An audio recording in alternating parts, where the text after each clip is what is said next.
یہی چوک چوراہے جب بند ہوں گے، لاشیں گریں گی تو کیا پھر صورتحال کو سنبھالیں گے؟ فرانسس سفیر کا مسئلہ تو سیٹل پہلے ہو چکا تھا، جو ہم نے کرا دیا تھا اپریل میں۔ اگر اس طرف یہ ریاست چل پڑی تو پھر حکومت نہیں رہے گی۔ اگر انہوں نے برج کراس کیا تو یہ آگے پھر یہ گولیاں ہیں، اور یہ گولیاں چلیں گی اور لاشیں گریں گی تو قوم مائنڈ نہ کرے۔ فواد بھائی کو بھی یہ سمجھانے کی کوشش کی، اداروں کو بھی سمجھانے کی کوشش کی، یہ غلط ایسٹیمیٹ لگا رہے ہیں۔ یہ طاقت سے اس موب کو روک سکتے ہی نہیں تھے جو لاکھوں روپے کی تنخواہیں ادارے لے رہے ہیں اس کام کے لیے، انٹیلیجنس کے لیے، انفارمیشن کے لیے۔ کیا وہ سارے صبر ہوا ہے؟ کس بات کی تنخواہیں لے رہے ہیں؟ دو کنجریاں بازار میں جھگڑ پڑے نا، ان کی خبریں بڑی آتی ہیں۔ بسم اللہ الرحمن الرحیم۔ السلام علیکم ناظرین، آپ دیکھ رہے ہیں میرا یوٹیوب چینل، اور میرے ساتھ آج جو شخصیت موجود ہیں میاں جلیل احمد شرک پوری صاحب، کسی تعارف کے محتاج نہیں ہیں۔ ٹی ایل پی کے ساتھ معاملات طے کرنے میں ان کا بڑا اہم کردار ہے۔ میاں صاحب بہت شکریہ، آپ نے خصوصی طور پر وقت دیا۔ سب سے پہلے میرے ناظرین کے لیے یہ بتائیے گا کہ آپ لوگ اس کمیٹی، آپ سب سے پہلے یہ بتائیں کہ آپ لوگوں نے ملاقات کی وزیر اعظم صاحب سے، اور جو کیوس کی کیفیت تھی اس کو توڑنے میں بڑا اہم کردار ادا کیا آپ لوگوں نے۔ وہ میٹنگ کس طرح سے ارینج ہوئی تھی، اور اس میٹنگ میں آپ لوگوں نے وزیر اعظم صاحب کو کنونس کس طرح سے کیا تھا؟ ان کا پہلے کیا موقف تھا اور بعد میں کیا تھا؟ اسلام بھائی، جو ان کی پہلے سوچ نظر آ رہی تھی، آپ نے سنا ہوگا کہ وزیر اعظم خطاب کرنے جا رہے ہیں، اور وہ جو خطاب کرنے جا رہے تھے وہ اس طرف جا رہے تھے کہ لوگوں کو بتائیں کہ یہ دہشت گرد لوگ ہیں اور یہ ریاست کی ریٹ کو چیلنج کر رہے ہیں، لہٰذا اگر انہوں نے برج کراس کیا تو یہ آگے پھر یہ گولیاں ہیں، اور یہ گولیاں چلیں گی اور لاشیں گریں گی تو قوم مائنڈ نہ کرے۔ وہ ان کی سوچ تھی کہ میں قوم کا ذہن بناؤں۔ ہمیں یہ سمجھ آ رہی تھی کہ یہ خان صاحب کو مس گائیڈ کیا گیا ہے، انہیں غلط انفارمیشن دی گئی ہے، اور اگر اس طرف یہ ریاست چل پڑی تو پھر حکومت نہیں رہے گی۔ سارے مذہبی حلقے ٹی ایل پی کے ساتھ ہو جائیں گے اور یہ حکومت کے خلاف ایک تحریک کی شکل اختیار کر جائے گی۔ پھر آپ نہیں، حکومت دیکھیں، پہلی بات تو یہ کہ یہ طاقت سے اس موب کو روک سکتے ہی نہیں تھے۔ ٹھیک ہے، میں نے یہ مرنے والوں کا نظریہ ناموس رسالت ہے، اور وہ اپنے آپ کو شہید کہلوانے کے لیے پھر جو فواد صاحب جو مثالیں دے رہے تھے کہ ہماری فوج نے یہ کر دیا وہ کر دیا، اس میں کوئی شک نہیں ہے۔ پاکستان کی جو فوج ہے وہ دنیا کی ایکسیلنٹ فوج ہے، لیکن جو آپریشن پہلے کامیاب ہوئے ہیں وانا میں، فاٹا میں، ڈیفرنٹ جگہوں پہ، وہ ان لوگوں کے خلاف آپریشن کامیاب ہوتے ہیں جو چند جتھے عوامی توقعات کے خلاف دہشت گردی پھیلا رہے ہوں۔ لیکن جب ایک گروپ وہ کام کر رہا ہے جو عوامی توقعات کے مطابق ہے، وہاں وہ گروپ فیل نہیں ہوتا، وہاں طاقت فیل ہو جاتی ہے۔ جیسے میں شہنشاہ ایران کی مثال دوں گا، کیا اس کے پاس ریاست نہیں تھی؟ کیا سٹیٹ نہیں تھی؟ کیا طاقت نہیں تھی؟ لیکن چونکہ عوام اندر سے خراب ہو چکی تھی تو طاقت بھی فیل ہو گئی، ریاست بھی فیل ہو گئی، ہر چیز فیل ہو گئی۔ ٹی ایل پی والوں کو عوام سمجھا جا سکتا ہے؟ بالکل عوام، پورے عوام کی نمائندہ ہیں۔ دیکھیں مولانا خادم صاحب رضوی رحمۃ اللہ علیہ، کوئی ان کی سیاسی جماعت تھی پہلے، انہوں نے وہ بات کی جو ہر ایک دل کی بات تھی، اور جب انہوں نے جرأت سے کی، جوان مردی سے کی، عالمانہ انداز میں کی، تو لوگ ان کے جھنڈے کے نیچے جمع ہونا شروع ہو گئے۔ ٹھیک ہے نا؟ اور پھر آپ نے دیکھا کہ قاضی ممتاز قادری رحمۃ اللہ علیہ کی جب شہادت ہوتی ہے، ان کو سزائے موت دی گئی تو پورا میڈیا نے بلیک آؤٹ کیا، تمام واٹس ایپ گروپ بین کر دیے، لیکن پاکستان کی تاریخ کا سب سے بڑا جنازہ ہوا، وہ کیسے لوگ اکٹھے ہوئے؟ کیا ٹیلی ویژن نے خبر دی تھی؟ وہ عوامی۔ پھر جب خادم صاحب رضوی رحمۃ اللہ علیہ دنیا سے جاتے ہیں تو پھر میڈیا نے بلیک آؤٹ کیا، ٹھیک ہے نا، اور بالکل کوئی خبر نہیں تھی۔ دنیا کی تاریخ کا سب سے بڑا جنازہ ہوا، اور لوگ دو تین دن آگے بیٹھے۔ ایسے تو نواز شریف اور عمران خان صاحب اور زرداری صاحب اربوں روپیہ خرچ کر کے جمع نہیں لوگوں کو کر سکتے، جتنے خود بخود لوگ آگے بیٹھے رہے اور لاہور کی سڑکیں بلاک ہو گئی۔ تو جذبات کے ساتھ آپ طاقت سے نہیں لڑ سکتے۔ تو میں نے فواد بھائی کو بھی یہ سمجھانے کی کوشش کی، اداروں کو بھی سمجھانے کی کوشش کی، یہ غلط ایسٹیمیٹ لگا رہے ہیں۔ میاں صاحب، یہ جو حکومت اور وزیر اعظم صاحب کہہ رہے تھے قوم سے خطاب کرنا تھا اور یہ انہوں نے اعلانات کرنے تھے، یہ میرا اندازہ ہے، میری اسسمنٹ ہے۔ کون مس گائیڈ کر رہا تھا انہیں؟ مس گائیڈ کر کون سے لوگ ہیں؟ یہ ان کے دائیں بائیں بیٹھنے والے شیخ رشید صاحب کی غلط انڈرسٹینڈنگ تھی، فواد صاحب کی غلط انڈرسٹینڈنگ تھی، آئی ڈی پولیس کی غلط انڈرسٹینڈنگ تھی، جو بھی ذمہ داران تھے وہ غلط ایسٹیمیٹ کر رہے تھے، ان کو سمجھ ہی نہیں تھی کہ معاملہ کیا ہے۔ آپ کو لگتا ہے کہ وزیر اعظم صاحب نے کا انتخاب وزیر داخلہ کو لے کر کے ایک غلط انتخاب ہے؟ نہیں، یہ نہیں میں کہہ سکتا، غلطی کسی کی بھی ہو سکتی ہے۔ وزیر اعظم صاحب، پہلی بات تو یہ ہے کہ جو میں نے ان کو دیکھا ہے اور آج تک جو میں سمجھ رہا ہوں، یہ بات دیکھیں، میں نے کبھی لگی لپٹی سے کام نہیں لیا۔ عمران خان کے اندر ایک سچا مسلمان بیٹھا ہے۔ اچھا، جس طریقے سے عمران خان نے عالم اسلام میں جا کے ہماری ترجمانی کی ہے، کیا کسی سربراہ ملکت کو توفیق ہوئی ہے؟ نہیں ہوئی۔ کتنے اسلامی ملک ہیں، کسی کی ہے جرت امیر سے امیر ملک کی؟ اسلاموفوبیا پہ بڑی بات کی انہوں نے سمجھانے کی کوشش کی ہے۔ یہ تو بڑے بڑے توپ پہن کے ڈر کے بیٹھ جاتے ہیں گوروں کے آگے، خان جرت سے بات کرتا ہے، اس نے پاکستان کی نمائندگی کی ہے جرت سے، اسلام کی نمائندگی کی ہے جرت سے، اور توہین رسالت کے اوپر بھی قوم کو اور دنیا کو سمجھانے کی کوشش کی ہے۔ نہ پاکستانی کسی پہلے سربراہ کو یہ توفیق ہوئی ہے، نہ موجودہ کسی عالم اسلام کے سربراہ کو جو تیل کی طاقت میں بیٹھے ہیں اور سرکاری مدینہ کے صدقے بیٹھے ہیں، ان کو بھی یہ توفیق اور جرت نہیں ہے کہ وہ یہ بات کر سکیں۔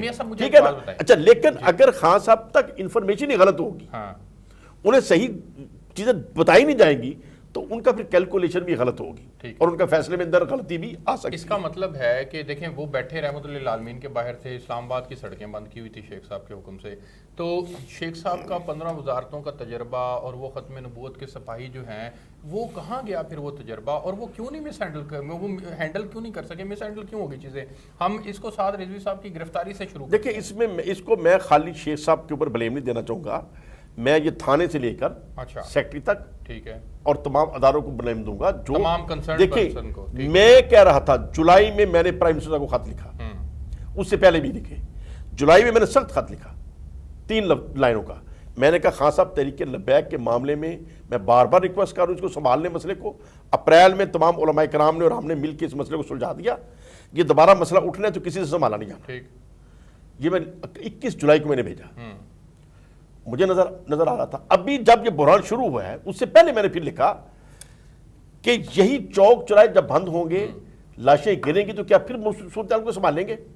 اچھا سنیں، جب یہ معاملات ہو گئے اور ہمیں دوبارہ کہا گیا، تو پھر میں نے کہا کہ جب 5 ماہ سے کلپ رہا تھا، مجھے سمجھ آ رہی تھی کہ مسئلہ دوبارہ اٹھنا ہے اور آپ سے سنبھالا نہیں جانا، جو لاکھوں روپے کی تنہائی ادارے لے رہے ہیں اس کام کے لیے، انٹیلیجنس کے لیے، انفارمیشن کے لیے، کیا وہ سارے بھوسا بھرا ہوا ہے؟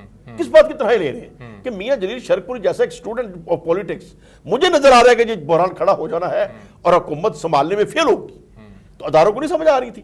اچھا میاں صاحب، مجھے یہ بتائیں کہ سعد رضوی صاحب کی گرفتاری اور پھر اس کے بعد پھر دوبارہ یہاں پر رحمت اللہ العالمین کے باہر آپریشن ہونا اور پھر حکومت کا سیٹلمنٹ کرنا، الٹیمیٹلی علماء کرام کو بیچ میں ڈالنا، اور پھر اب دوبارہ یہ جو علماء کرام بیچ میں آئے، یہ تمام پکچر میں حکومت نے علماء کرام کو پہلے اعتماد میں لے کر ان ساری صورتحال میں، جیسے آپ نے بھی خطوط لکھے، حکومت نے کیوں نہیں چیزوں کو ٹیکل کیا؟ اس کے پیچھے عمران خان صاحب کی ٹیم کا مسئلہ ہے؟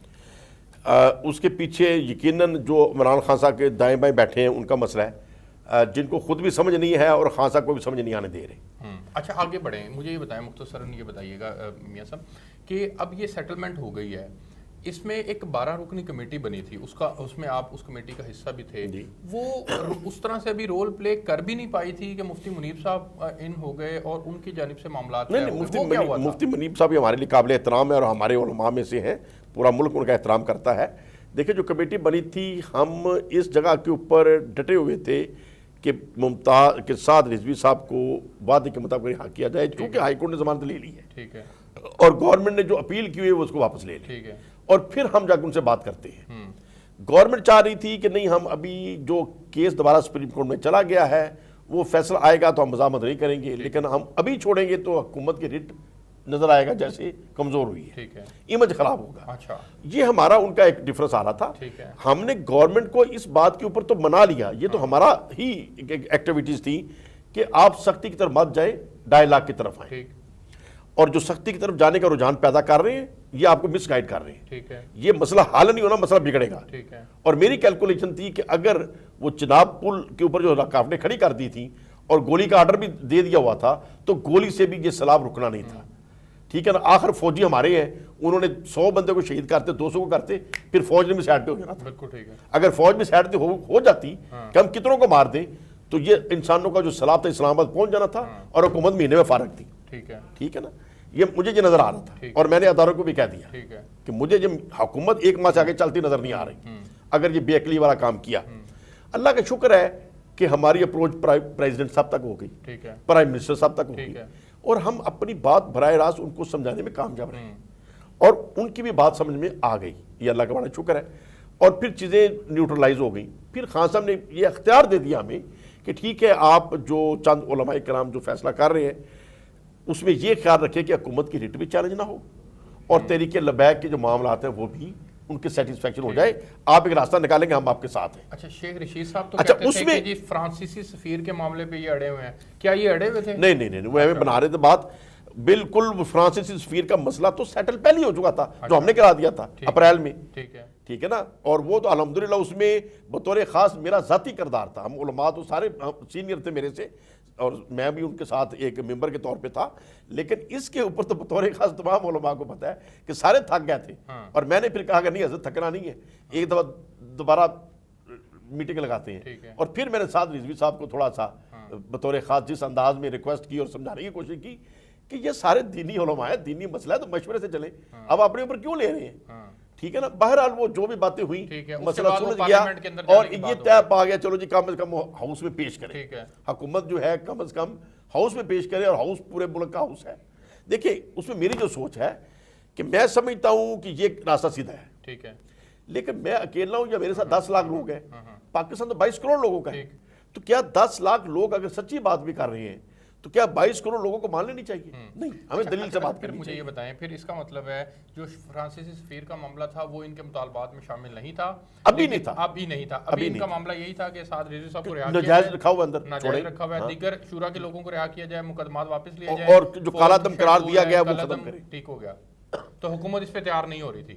حکومت اس پہ تیار نہیں ہو رہی تھی, اب تیار ہوگی. وہ خان صاحب ہماری سمجھانے پہ, ریکویسٹ کرنے پہ ان کی مہربانی, انہوں نے نرمی دکھائی اور بات کو سنجیدگی کو سمجھ لیا. حکومت کو ان کے سیاسی کردار سے کیا خدشہ تھا جو ان کو سیاسی کردار بھی ادا نہیں کرنے دینا چاہ رہی؟ حکومت کو نہیں خدشہ. اچھا, یہ خدشہ نہیں, وہ خدشہ ان قوتوں کو ہے جو پیچھے سے کھلانے کی کوشش کرتے ہیں. اچھا, دیکھیں پورا میڈیا ان کی خبر کیوں نہیں دیتا. 2 کنجریاں بازار میں جھگڑ پڑے نا, ان کی خبریں بڑی آتی ہیں. مولانا فضل الرحمان ڈنڈے لے کے جا رہے ہیں, اس کی خبریں آ رہی ہیں. بالکل ٹھیک ہے. مریم صاحبہ نیب کے اوپر روڑے مارنے جا رہی ہیں, ان کی خبریں آ رہی ہیں. تو یہ کیا کہ جب نیب کو روڑے مارے گا تو ریاست کی ریٹ چیلنج نہیں ہوئی. ٹھیک ہے. اب یہ جو عاشق رسول نکلتے ہیں تو ان کی خبر کو بلیک آؤٹ کر دیتے ہیں, جی پیمرا کی پابندی آ گئی ہے. پیمرا کے کون سے رولز فالو کرتے ہیں میڈیا والے؟ بالکل ٹھیک ہے. ٹھیک ہے نا, یہی پیمرا کے رولز فالو کرنے ہیں. یہ پیچھے کون سی ہر طاقت ہے؟ وہ طاقت جہودی لابی ہے جو ڈیفرنٹ طریقوں سے ہمارے ہر سیاسی جماعت کے اندر, ہر بڑے ادارے کے اندر انہوں نے اپنے پہنچ جمائے ہوئے لبرل کے نام کے اوپر, پسند نہیں ہے لبرل کے نام کے اوپر, جو لفظ مولوی سے گھبراتے ہیں, خوف کھاتے ہیں, چونکہ انہوں کو پتہ ہے ہم تو نالائق لوگ ہیں, تو یہ تقوی والے لوگ ہیں, تو یہ اگر حاوی آگے تو ہم کدھر جائیں گے, ہم تو نماز بھی نہیں پڑھتے, ہم تو آوارہ پھرتے ہیں, تو ہماری آوارہ پھرنا ختم ہو جائے گا. تو یہ ایک خوف ہے اس طبقے کے اندر جو اپنے کو لبرل کہتا ہے. ٹھیک ہے نا, اور وہ ٹی ایل پی کو آگے بڑھنے نہیں دینا. اور ٹی ایل پی بالکل سیاسی. اب یہ کتنے دنوں میں آپ سمجھتے ہیں کہ یہ 4th شیڈول کا معاملہ ان کا کلیئر ہو جائے گا اور یہ واپس آ جائیں گے؟ نہیں, وہ واپس تو ان کا جو آنا ہے ودن ویک انشاءاللہ تعالی ہو جائے گا, چونکہ ان کا یہ تھا کہ ٹھیک ہے ہم راستے کھول دیتے ہیں, سکون سے بیٹھ جاتے ہیں, جو حکومت نے وعدے کیے ہیں جیسے جیسے پورے کرتے جائیں گے ہمیں یقین ہو جائے گا, تو ہم وقت کے ساتھ ساتھ صاحب رہا کب تک ہوں گے؟ ودن ویک انشاءاللہ ودن ویک ہو جائے گا. وہ عدالت جو فیصلہ کرے گی اس کے مطابق حکومت مزاحمت نہیں کرے گی. ٹھیک ہو گیا. اور پرچے بھی واپس لے لیے جائیں گے, اور تمام پرچے واپس. دیکھیں جنہوں نے پولیس والوں کو براہ راست مارا ہے وہ نہیں ہوں گے, انہیں تو نہیں ہونا چاہیے. ٹھیک ہے. کسی نے اگر پولیس والے کے اوپر ہاتھ اٹھایا تو کیوں اٹھایا؟ اس کی نشاندہی بھی تو مشکل ہوگی نا. تو وہ تو پھر پولیس کا کام ہے نا. اگر نشاندہی دیکھیں, بے گناہ تو سزا نہیں ہونا چاہیے, گناہ گار کو سزا ملے تو کوئی حرج نہیں ہے. ٹھیک ہے. اگر بے گناہ کو سزا دیتے تو یہ ظلم ہے. ٹھیک ہو گیا. ٹھیک ہے نا. ہاں, جس نے پولیس والے کے اوپر گولی چلائی ہے, جس نے پولیس کی گاڑی کو نظر آتش کیا ہے, ان کو سزا دیں. ان کے رعایت کرنے والا کوئی بندہ ان کے رعایت نہیں مانگتا. ٹھیک ہو گیا. میاں صاحب بہت شکریہ. ناظرین مجھے اجازت دیجیے گا, میاں صاحب کے ساتھ تفصیلاً ٹی ایل پی کے معاملات کے اوپر ہم نے بات کی. آئے وٹنس سے انہوں نے چیزوں کو جو ہے وہ خود اپنے ہاتھ میں لے کر ہینڈل کیا تھا, اور ان کا بڑا اہم کردار ہے. ہم ان کے بھی مشکور ہیں کہ اوورآل صورتحال کو بگڑنے میں انہوں نے جو کردار ادا کیا, اور اب وہ سدھار کی جانب چل پڑی ہے. آپ سے نئے ویلوگ کے ساتھ ملاقات ہوگی. اللہ حافظ.